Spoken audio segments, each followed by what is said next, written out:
Hello and welcome to the 105th webinar organized by English Language Teachers Association of India. I am Dr. Vaibhav Sabnis, Associate Professor and Research Guide, Dr. Babasaheb Ambedkar Memorial College of Law, Dhule, Maharashtra, President ELTAI Khandesh Chapter. Today we are going to have deliberations on Edward Said, musical thinker, cultural critic. And to have deliberations on this topic, we have resource person, Dr. Saroja Ganapathy. She is a faculty from Srishti Manipal Institute of Art, Design and Technology, Bangalore. The host is Mr. Soosai Rathnam, sir. Once again, I welcome you all. And it is the 105 not out from English Language Teachers Association of India. It's a great achievement for all of us. And there are so many activities, there are so many programs organized by English Language Teachers Association of India. To have a look at them, let's have a video.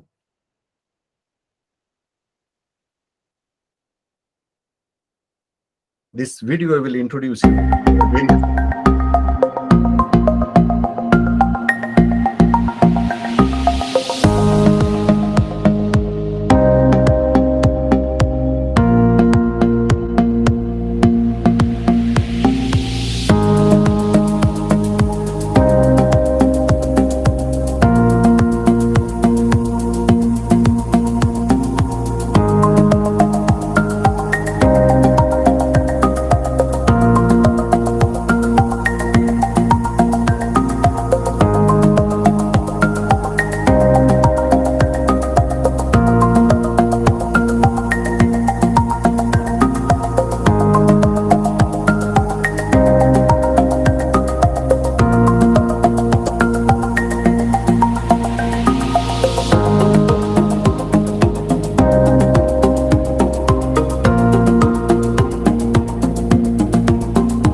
Thanks a lot. Thanks for watching. This is what ELTAI is and this is what ELTAI does. So many activities, so many programs, so many initiatives.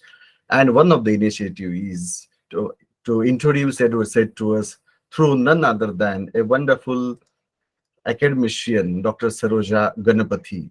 She is a faculty member at Srishti Manipal Institute of Arts, Design and Technology, Bangalore.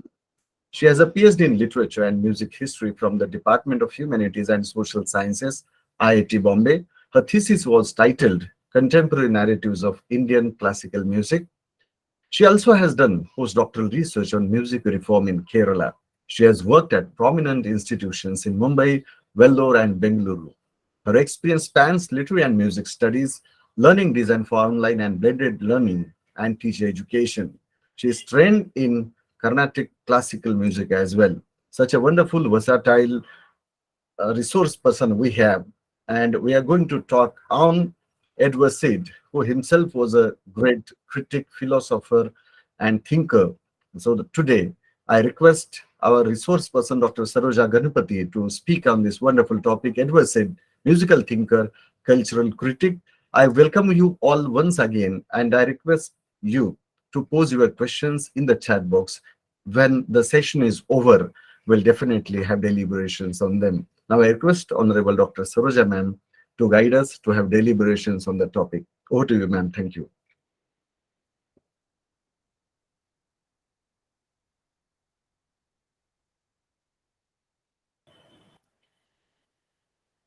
I hope I'm audible. Yes, madam. Thank you so much, Dr. Sabnis, for that very flattering introduction. I regard this presentation as no more than a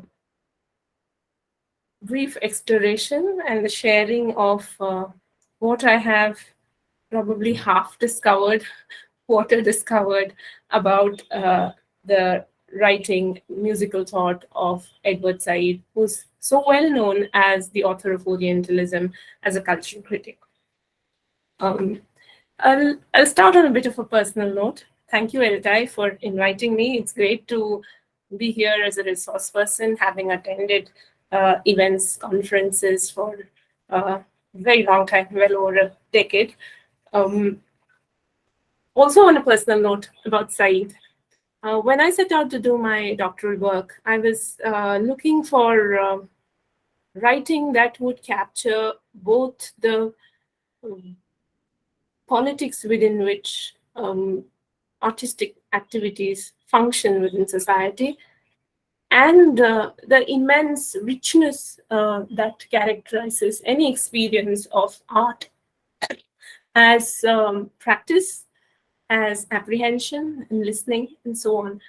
And in this exploration, somewhere I stumbled upon the writings of Edward Said on music. Said is known. Is my screen visible? Full screen? Yeah. Said is widely known, of course, as a very prominent post-colonial critic whose seminal work, Orientalism, practically kick-started the entire discipline of post-colonial studies. And therefore, Said is regarded as this very prominent critic of politics and representation, especially in literature, and of the close links between empire and writing and artistic representation. But Said also happens to be a very prominent figure as far as writing on music goes, on Western classical music goes. An accomplished pianist himself, Said wrote extensively on performances and pieces in Western classical music. I'll briefly dwell upon a few events in the biography of our thinker today. Said lived from 1935 to 2003.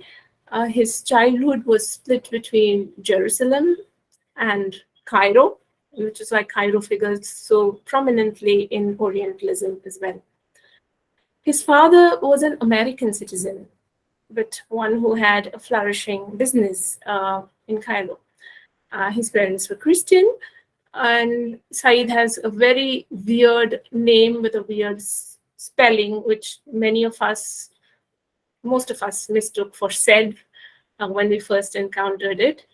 The family name was Ibrahim, but it was one of his father's westernized quirks that led him to adopt this name of Said. Said, however, went to the US, migrated to the US very early by virtue of his privilege in society and of the fact that his father was an American citizen. So he started studying in the US from 1951. And after completing his doctoral work at Harvard, he joined Columbia University in 1963 in the Faculty of English and Comparative Literature. At this point, Said was a humanist, very much steeped in literary traditions and criticism of his time. And we know him later to be a member of the Palestinian National Council, who also wrote on the question of Palestine. So definitely, there were a few transformations that happened in his life that led him into the path of politics and the link between politics and culture.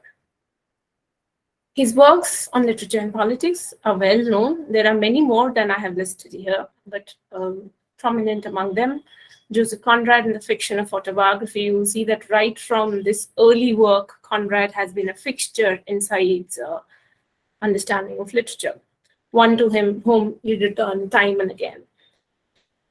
Orientalism came out in 1978. The World, the Text, and the Critic, which is more self-reflective, in which Said talks about the role of the critic within society and how a critic always needs to be open to change and variations and multiple points of view, something that we also find in this musical writing figures very early in this work.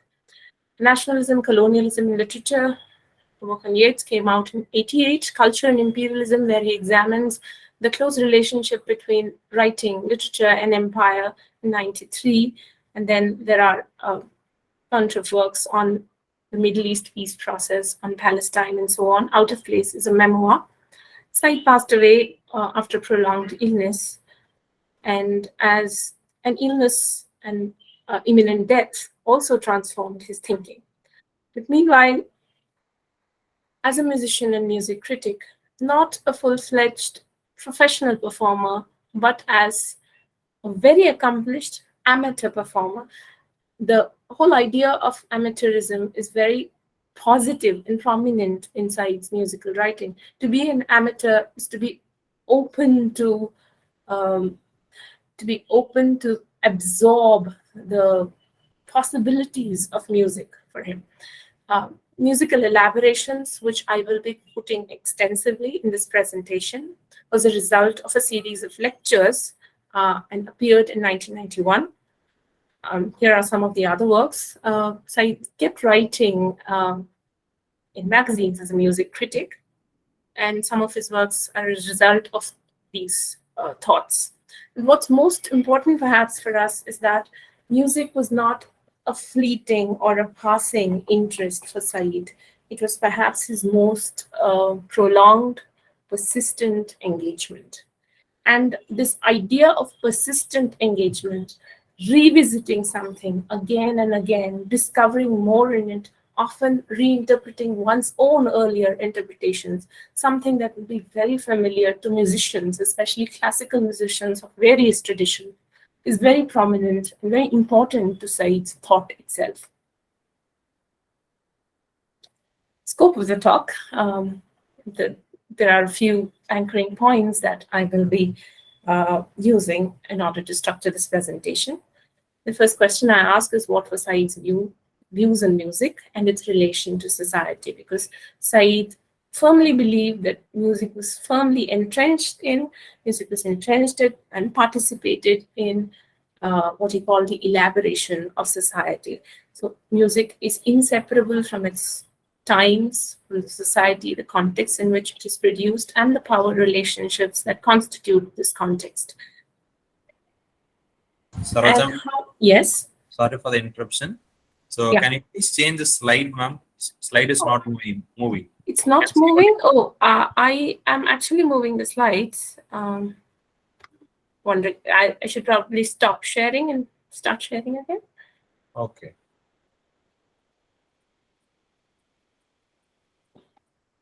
Oh, I'm stuck now.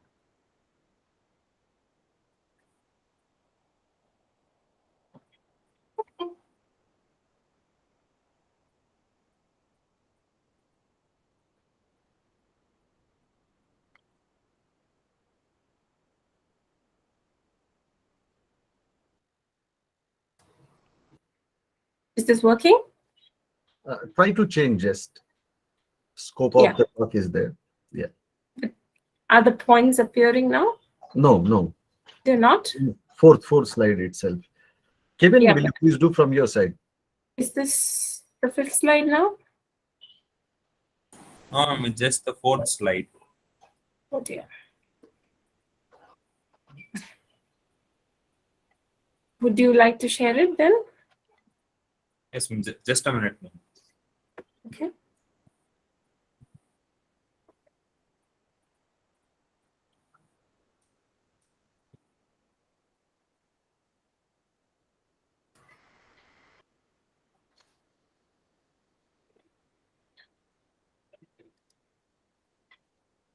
Is it better to share the entire screen? Is that what you recommend?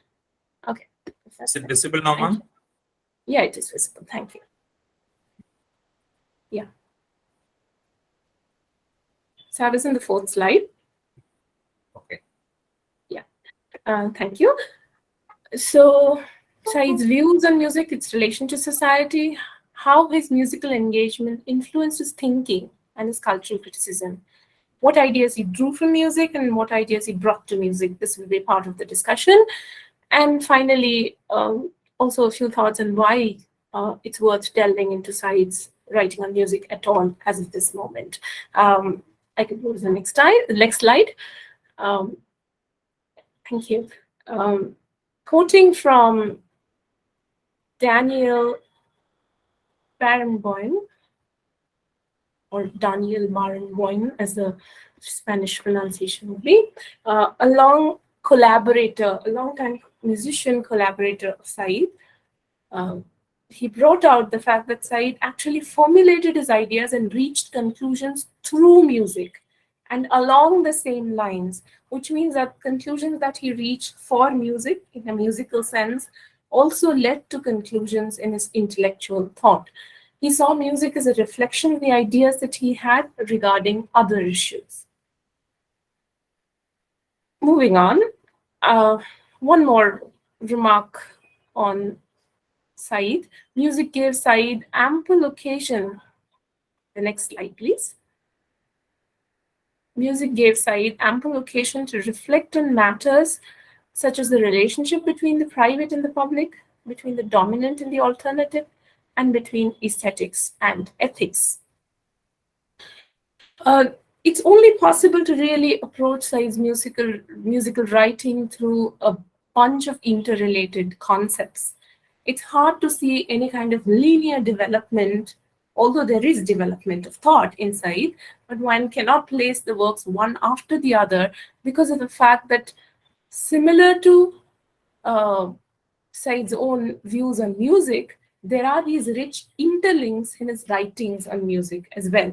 And it's only through these interlinks, these linkages, that we can form any whole picture of his writing. Moving on to the next one.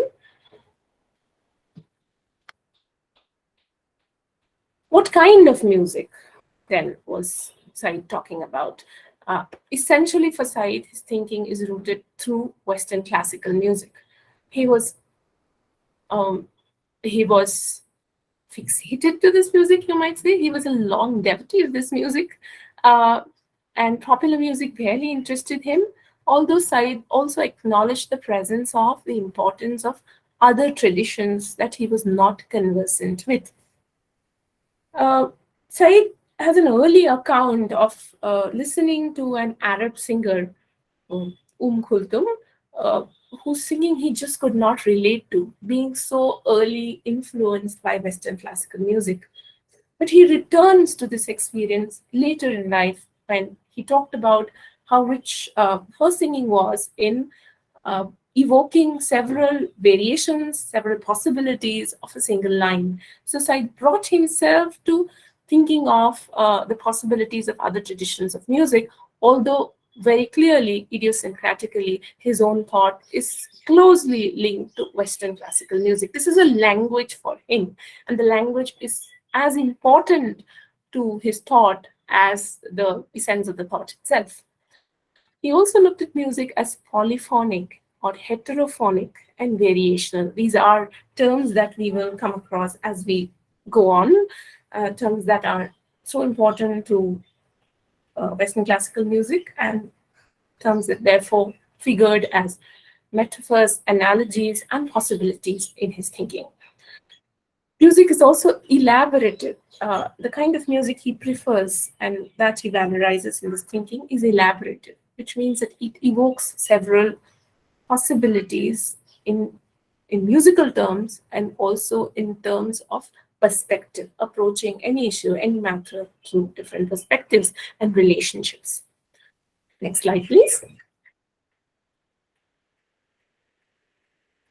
Could you move on to the next one?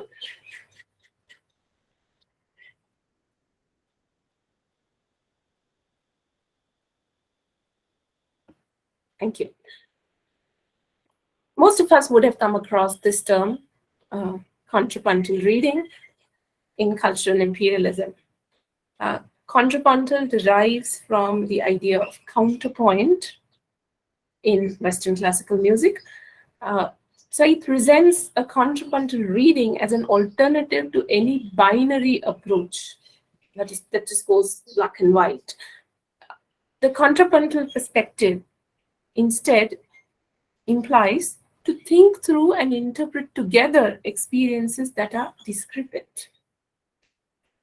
One does not read discrepancy as merely opposition or clash, but explores the possibility of thinking through these experiences, accepting that these clashes, this plurality is the truth of any given moment.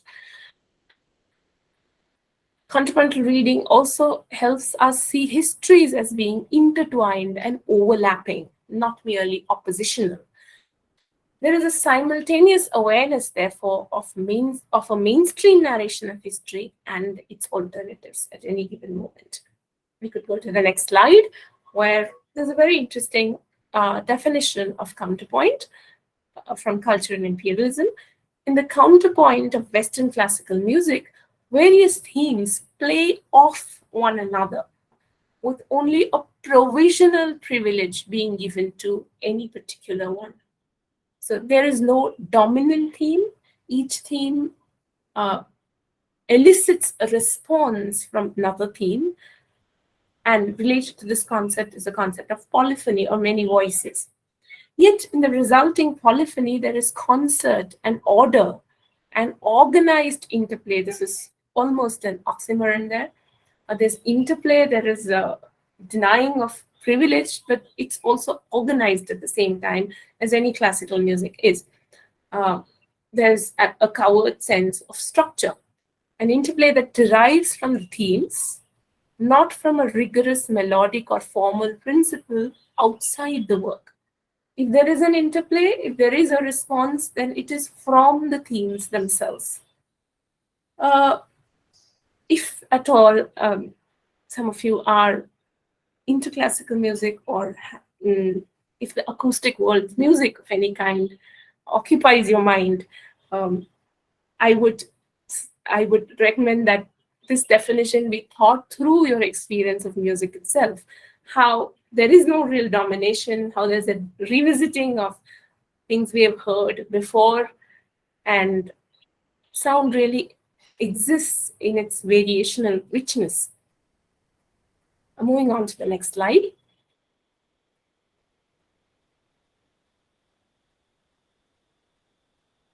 In musical elaborations, Said makes clear what has been called his essentially utopian thought process. And this has received quite a bit of criticism as well from detractors. Said's idea of music, ideas deriving from music, are essentially utopian in the sense that they talk about great possibilities. But what is utopia in this sense? Music becomes an art not primarily or exclusively about authorial power and social authority, but a mode for thinking through or thinking with the integral variety of human cultural practices, generously, non-coercively, and yes, in a utopian cast, if by utopian we mean worldly, possible, attainable, and knowable. And revisiting this realm of what is possible, even as we engage with all the contradictions of the present was for Said a very important function of the intellectual. Going on to the next slide.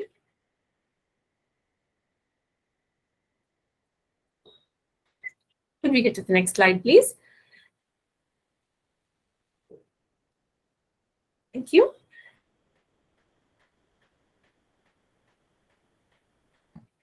Said thought of music as an ultimately transgressive medium, which can be a kind of surprise to us, because what does it transgress? How does it help us transgress anything, really? But one has to bear in mind the idea of utopia, as we saw in the last slide. Said was extremely critical of, opposed to any kind of totalizing ideation, concept, or approach.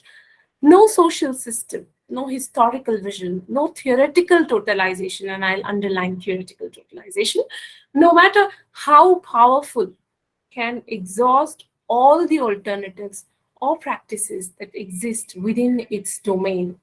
And he held on to this point of view, even as he engaged with political theorists like Gramsci, like Foucault, and Adorno. And in emphasizing this, he often diverged from them. He would not accept the idea of complete totalitarianism, although totalitarian societies have existed, totalitarian impulses exist in societies. He thought that resistance was always a possibility, and therefore, especially in theorizing, in the work of the intellectual, there is really no place for any one strong idea. Now, this is nearly amusing because if you look at Orientalism, for which he's so well known and which we have made so important within our academic circles, within our universities, for our students over the last couple of decades, Said has been roundly criticized for the whole concept of Orientalism itself becoming this one great grand narrative, which not only undermines some of the work of genuine Orientalists, but also seems to characterize the relationship between the West and the East in very binary terms. But Said's writing on music, therefore, is a kind of subversion of his own thought, his own early thought in some senses, because this is something that's unacceptable to him in principle, any kind of totalizing theory. So I went on to say that secular transgression chiefly involves moving from one domain to another. Then what is transgression? Is it just taking up arms and resisting any one totalizing ideology? But he says no. It is refusing to remain confined in one principle, in one, not really principle, but one idea that might become too dominant, too authoritarian. And again, one has to think of this musically, because it makes full sense only in musical terms. In music, there is no dwelling on, let me bring in Indian metaphors here, because I don't claim to understand Western classical music as an insider. But in Indian terms, ragas change, moods change, times of the day change, phrases change. There is a continuous movement from one idea, one structure, a formal aspect of music to another. So there is continuous transgression. The testing and challenging of limits, this engagement with music also leads to continuous challenges, trying out what are the limits of imagination within a certain musical universe and so on. The mixing and intermingling of heterogeneities, what can be accommodated, what is outside the boundaries. It's really your aesthetic thinking about form that can give you the answer. Cutting across expectations, providing unforeseen pleasures. I'm sure all of you have experienced that one moment of, aha, when you're listening to music, and there's just this tiniest detail that gives you unforeseen pleasures, discoveries, and experiences. This he sought to transpose into the intellectual activity of discovery within criticism as well. The transgressive element in music, therefore, for Said, is its nomadic ability to attach itself to and become a part of social formations, to vary its articulations and its rhetoric. Music keeps varying the way it functions, the language it speaks, its form, its rhetoric, but it's also a touch and go as far as social formations are concerned, the relationship of music to society is concerned. Performances vary from venue to venue, from time to time. Performance of the concert hall that was before COVID is very different from perhaps from a performance in the concert hall today, which is very different from a performances that we have been apprehending over the web, through Facebook, through YouTube, throughout the lockdown, before and after. Music also interacts tacitly, silently, with gender relationships, with relationships of power, with other kinds of power relationships in the context. If you look at it historically, from the times of the princely states in India to times of independence, and now music has functioned in various contexts. It became part of a nationalist movement at one time. Today, it's become part of a much more diffuse kind of movement, if I may call it, but expression probably. It has already undergone the wave of globalization.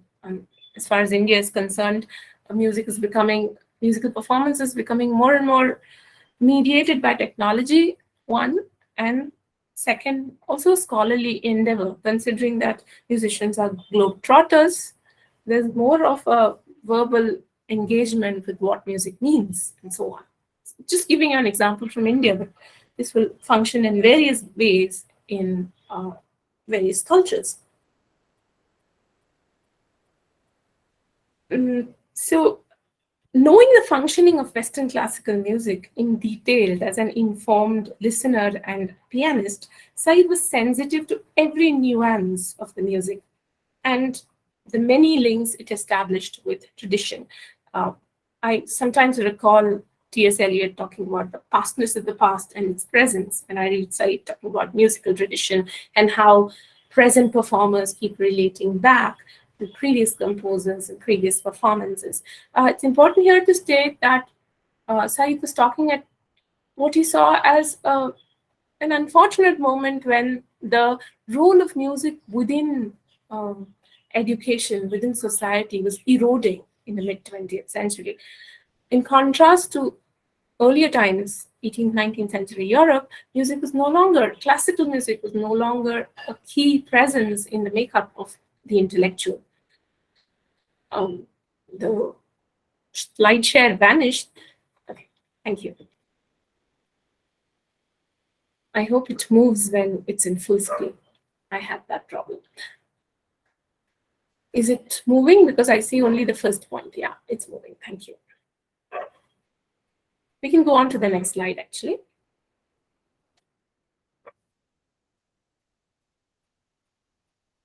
The intimate knowledge of Western classical music bestowed Said with a mode of thinking that was specialized, being rooted in such music, and as such was refined because of its attentiveness to detail. This detailed attentiveness is one of the reasons why he privileges an amateur attitude and the place of music in thinking. However, this does not mean that for Said music is something specialized, autonomous, and untouched by any other social happenings or any discourse. Music is very much a product of intellectual labor, and as such, being a product of intellectual labor, it participates in the elaboration of civil society in a Gramscian sense.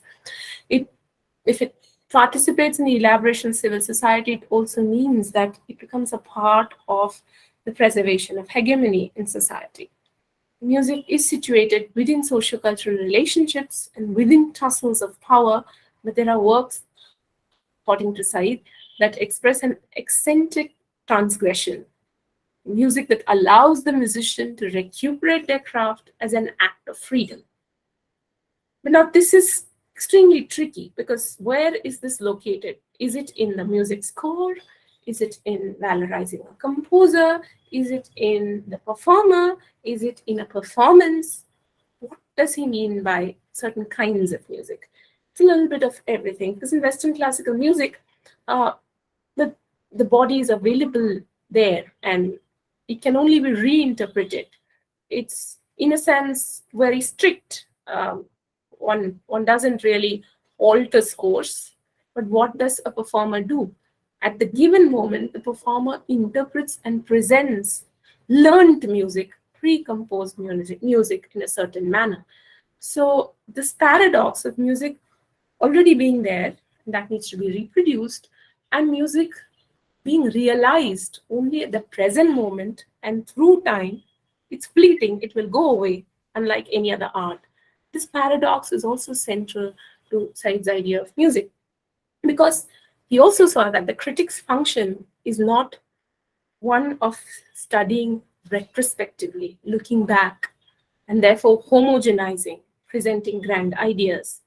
The critic's function is of staying in the present and becoming part of continuous transformational processes, which can only be articulated with an analogy like music, where formal variations are continuous. I'm not sure at this point how much sense I'm making, but probably we can come back to it. The elaboration of music as exfoliating variations on a musical idea occurs in the form called variations in Western classical music that Said especially studied closely in his later writings. He also sees this as occurring in Arab music that he had listened to. There's no evidence to suggest that Said was familiar with other traditions, or that he excluded them, for that matter. We could go on to the next slide.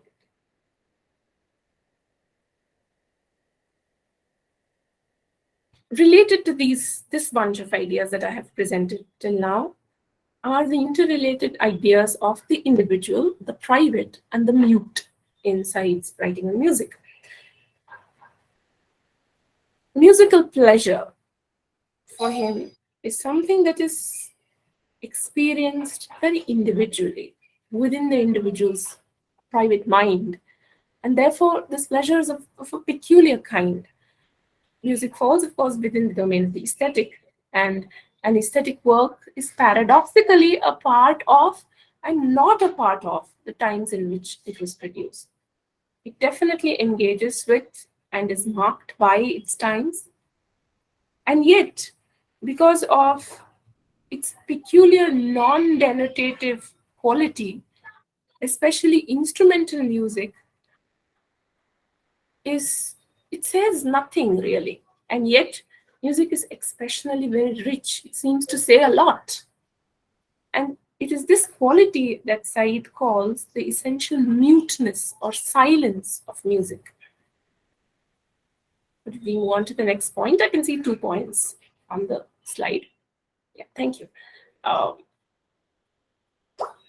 Music is also resistant. It is circumstantial in existence, as we've been saying, and yet unique and rare. And therefore, Said really takes a utopian leap here when he says it's a contrast to inhumanity and injustice. Some part of this talk is a talking to himself, admittedly, because he seems to be functioning, thinking, articulating within this moment of listening to music. In fact, many of his writings, I must say that I have isolated general statements, but these are statements that figure interspersed in his writing with comments on particular musical pieces, musicians, performers, their careers, what they did to the received tradition of music. particular performances, his recollection of particular performances, and attempt to play the piano, realize these performances on the piano. So much of what he says, therefore, belongs, therefore, to that moment. And I must go back to emphasizing that Said thought that the intellectuals function, the intellectual's role, activity happens within a certain definable moment where so much intersects. Interestingly, Said saw classical music as being marginalized among intellectuals and the educated public, as I said. It is music of variations and possibilities, as against music he saw as inexorably linear or controlling. That was the ideal kind of music for him. And he was very choosy in what he chose to comment on. He used the phenomenon of polyphony in Western classical music as an embodiment of plurality without authoritarianism. So it's important to understand that these are, for Said, not mere metaphors. The presence of music, its unfolding in time, and the completeness of the pleasurable sense it generates is a material reality for Said, which opens up modes of thinking and imagination of possibilities. May I go on to the next slide, please? He says that one listens to music within a utopian realm of acute awareness that is otherwise inaccessible to us. This is a kind of attentive, detailed, and enraptured listening that is almost unique in its experience, but it's fleeting. It's unique, but not privileged, if that makes sense at all. We listen to music, of course, in Said's times, in public concerts, pre-COVID, pre-technology, but intensely private experiences that are extendable beyond a concert, however. Music that is apprehended in a concert is carried forth into the everyday of life among listeners and practitioners because it evokes the memories of several other articulations of that music. And it is this ability to recall that really results in the pleasure that music creates. Said used the concept of melody also in a particular sense in this kind of writing. For Said, a melody is any musical element that attaches a particular body of music to the privacy of the experience of the listener, the composer, or the performer. Something about a particular body of music that is claimed in a very private manner by a listener, a performer, or a composer is what Said calls the melodic, which is a very precious element of music for him. We can go on to the next slide, please.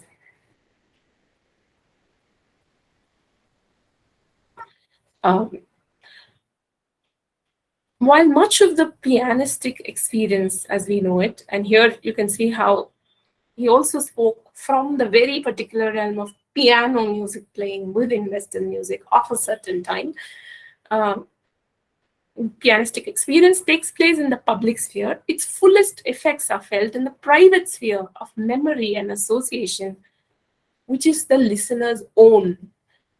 And recuperating the private, therefore, is an act of resisting any totalizing force, because this is just the listener's own. The sphere is shaped, on the one hand, by the enveloping sphere of performances, patterns of taste, cultural institutions, aesthetic styles, and historical pressures, and on the other, by far more personal pleasures. I find this, for all its contradictoriness, I find this invaluable. I found this invaluable in my own research because I was always struggling as to how to reconcile the fact that any musical development in a tradition through history can take place only within the gifted imagination of individuals, and yet is invariably influenced by whatever history privileges, whatever the times privilege. It's Said's acknowledgement of the fact that it is intensely personal and inarguably social at the same time, that helps us get an insight into how artistic forms are generated and how they develop through history. I'll move on to the next slide. So I tried to preserve this sphere of the private and the aesthetic in his writing. And he admits to this being a personal kind of quest. For me, as somebody who cares so deeply about music, a very important part of the practice of music is that music, in some profound way, is perhaps the final resistance to the acculturation and commodification of everything. And he is, of course, you're talking once again of a certain kind of music that can be practiced in intensity, with persistence over time by the individual. He would definitely not have approved of contemporary remixes, probably. Yeah, I'll move to the next slide.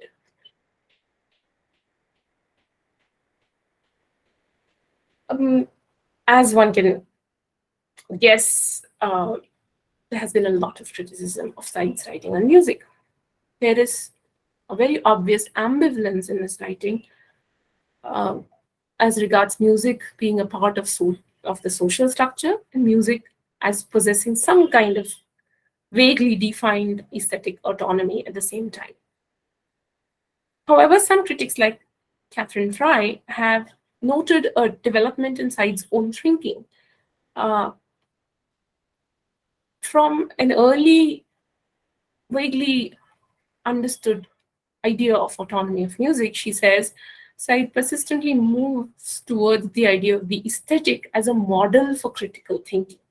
So therefore, within the critical thinking that the intellectual presents, holding the aesthetic grounds becomes a model for thinking in a way that engages with the changing presence continuously. Said himself talked in an interview about him being now interested less in the question of identity than in going beyond it and thinking of an endless transformation that we are all a part of. Fry's criticism, Catherine Fry's criticism, is also equally pertinent. She says that Said's ideas of music are connotatively utopian, but they seem to impute an aesthetic view to a theoretical space. She says that while in musical counterpoint, dissonance and contradictions can actually be fruitful to produce great music and might not lead to incomprehension.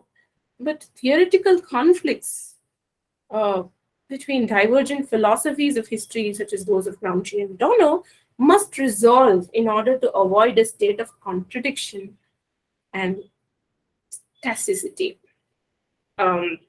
So she asks if Said's aesthetic criticism is actually detaching from material history of socio-political and moral responsibility. Is he overestimating the aesthetic, therefore? And yet she says that where it is useful is in providing a model for thinking. So within the sphere of thinkers, of thinking, the intellectual, that all of us engage with, allowing for this continuous process of transformation, allowing for the fact that any idea has the potential to be authoritarian and has to be regarded within its immediate network of the context, network of forces within which it emerges, is so essential for us to engender and also probably to give our students. For me, it doesn't deny or foreclose the whole idea of praxis.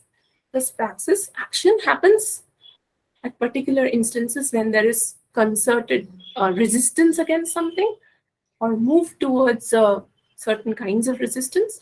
But at the same time, intellectually, it is probably very important to forever be in a state of tentativeness. And there I come to my last slide. We go to the next slide, please. I already spoke about this. Okay. All right. So here are the works that I have referenced. But meanwhile, going back to why delve into Said, one, because it gives us a much more wider theoretical framework within which we can think about aesthetic developments in the performing arts. And two, because it creates this deliberate disjunction between critical theoretical positions that we hold, being aware of plurality all the time, and the need to take a position temporarily in order to protest against something or privilege something at any given point in time. I hope that made a little sense. Thank you so much for your patient listening, and I will attempt to answer any questions there are. Thanks a lot for a very wonderful presentation, madam. It was indeed a great pleasure listening to you. And you are the right person to talk on advocacy because you have done your PhD on a subject that correlates literature, culture, music, etc. And you have done the postdoctoral too. So your thesis title, Contemporary Narratives of Indian Classical Music, clearly shows that you have mastered that particular area, that field, and you are the right person to talk about. Edward Seed, who also talked about so many things: culture, society, literature, criticism, philosophy, and most importantly, music. So thanks a lot for a very, very wonderful presentation. There are two questions Minu Jasdanwala has asked. Please explain contrapuntal reading and relate it to literature. Dear friends, if you have more questions, please ask in the chat box. There is no point in raising the hand. Please ask your questions in the chat box. Yeah. Contrapuntal reading deriving from the idea of counterpoint, which means counterpoint is related to the idea of response. And for him, for Said, response and responsibility are related. So think of multiple voices as multiple perspectives. In literature, probably also as multiple characters, or sometimes as multiple readings of any situations, as you may be able to see in postmodern literature. So counterpoint is when one theme or idea evokes another related theme or idea, which is not a copying of that theme, but is essentially an organic and aesthetic response to that theme. And a flurry of such ideas creates a harmonic whole in Western music. Harmony is, again, a very important concept. The entire structure is harmony that's created by this multiplicity of voices. So in reading literature, where we can benefit from this attitude is probably being aware of, sensitive to, in very great nuance and detail of the different points of view that are generated within a text by maybe a subversion of the authorial voice, by the presence of various characters, by different ideological approaches that we may bring to a text. And in that sense, it keeps the presence of, the relevance of any literary text alive. Minu Jasdanwala expects an example of that. Even thinking about it, so many of us keep revisiting Shakespeare, right? So reading a Shakespearean text by not fixing it to one point of view.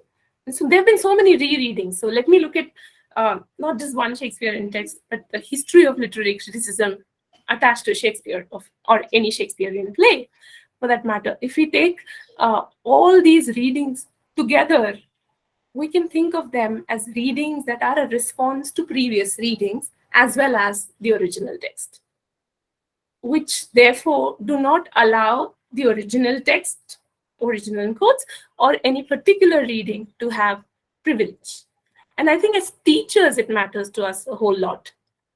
I would consider it an approach and an attitude. It would be self-contradictory to think of contrapuntal reading also has the attitude to bring to literature, right? Because it will undermine its own resistance to fixities. But as teachers, this attitude is very useful for us in reminding us to accommodate multiple points of view and reminding ourselves that no published interpretation or interpretations that are very close to our hearts is the final interpretation ever. And yet, its real fulfillment, actually, in terms of music, is in the fact that every point of view is a response to earlier points of view. And there is this interrelationship always. Thank you, ma'am. Now, next question is from Yoga Lakshmi. She wants you to explain more about identity and memory. I am a little lost as to how to interpret this question. Could you be a little more specific, please? Yoga Lakshmi, please specify your questions in a better way. In relation to the topic, if that's Would you possible. write a little more about it? Meanwhile, can I take the next one? Because I see Yeah, that there's one please. more question. Given the aesthetic autonomy of music, why the usage of the word transgression? So yeah, autonomy for Said is relative. You must remember that, because otherwise that also becomes a privileged position.